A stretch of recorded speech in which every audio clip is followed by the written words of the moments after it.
10वां अध्याय लोकहितकारी शिव महात्माएं दर्शन। सूत जी बोले, हे ऋषियों, इक्ष्वाकु वंश में एक बड़ा पुण्य आत्मा राजा हुआ जिसका नाम मित्रसेन है तथा उसकी पत्नी का नाम दमयंती था। वह अति पतिव्रता व धर्मपरायण स्त्री थी। एक दिन राजा शिकार खेलने वन को गए। वहां उन्होंने कुमट नामक दैत्य को एक महात्मा को परेशान करते देखा। उन महात्मा के कष्टों को दूर करने के लिए उन्होंने उस राक्षस को मार डाला। तत्पश्चात वापस आकर अपना राजकाज देखने लगे।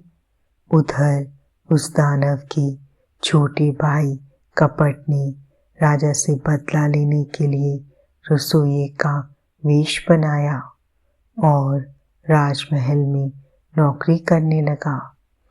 एक बार गुरु जयंती के अवसर पर राजा मित्रसेन ने अपने गुरु वशिष्ठ को भोजन के लिए आमंत्रित किया। गुरुदेव राजा के घर पधारे। उस कपटी राक्षस ने राजा से बदला लेने के लिए खाने में मांस मिला दिया और वह भोजन वशिष्ठ जी को परोस दिया। परंतु गुरु वशिष्ठ ने भोजन करने से पूर्व ही जान लिया कि इस भोजन में मांस है। यह देखकर मुनि को राजा पर क्रोध आ गया और उन्होंने राजा को सदा के लिए राक्षस बन जाने का शाप दे दिया।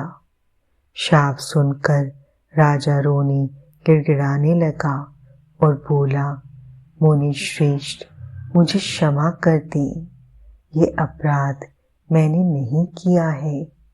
राजा के वचनों को सुनकर वशिष्ठ मुनि सोच में डूब गए। तब उन्होंने अपनी दिव्य दृष्टि से जान लिया कि अपराध रसोइये का है, जो कि वास्तव में एक राक्षस है।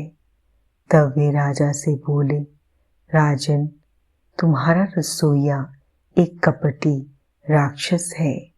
उसी ने जानबूझकर भोजन में मांस परोसा है। मैं अपना शाप वापस तो नहीं ले सकता, परंतु इसका असर कम कर सकता हूँ। तू 12 वर्षों तक राक्षस रहेगा। यह कहकर मुनि श्रेष्ठ वहां से चले गए। उस शाप के कारण राजा राक्षस बन गया और वनों में भटकने लगा। वह जीवों को मारकर खाता था। एक दिन वह भूखा भटक रहा था। तभी उसने एक आश्रम में किशोर अवस्था के एक युवक को मुनि रूप में तपस्या करते देखा और उसे खाने के लिए दौड़ा। मुनि की पत्नी ने देख लिया कि वह राक्षस उसके पति को खाना चाहता है। उस ऋषि पत्नी ने राक्षस से प्रार्थना की कि मेरे पति को छोड़ दे, परंतु उसने मुनि को अपना आहार बना ही लिया। मुनि पत्नी शोक में डूब गई और उस राक्षस को शाप देते हुए बोली, अरे दुष्ट राक्षस, तूने मेरे पति को मार डाला। मैं तुझे शाप देती हूँ कि तू जब भी किसी स्त्री पर मोहित होकर उसके साथ विहार करेगा, उसी समय तेरी मृत्यु हो जाएगी। इस प्रकार राक्षस को शाप देकर वह सती हो गई। 12 वर्ष बीत जाने पर राक्षस को अपना शरीर वापस मिल गया। उसने जाकर अपनी रानी को शाप के बारे में बताया। यह जानकर रानी राजा को अपने पास नहीं आने देती थी, परंतु उन दोनों की संतान न होने के कारण दोनों बहुत दुखी थे। एक दिन दुखी राजा वन में चला गया, परंतु ब्रह्म हत्या के पाप ने उसका पीछा नहीं छोड़ा।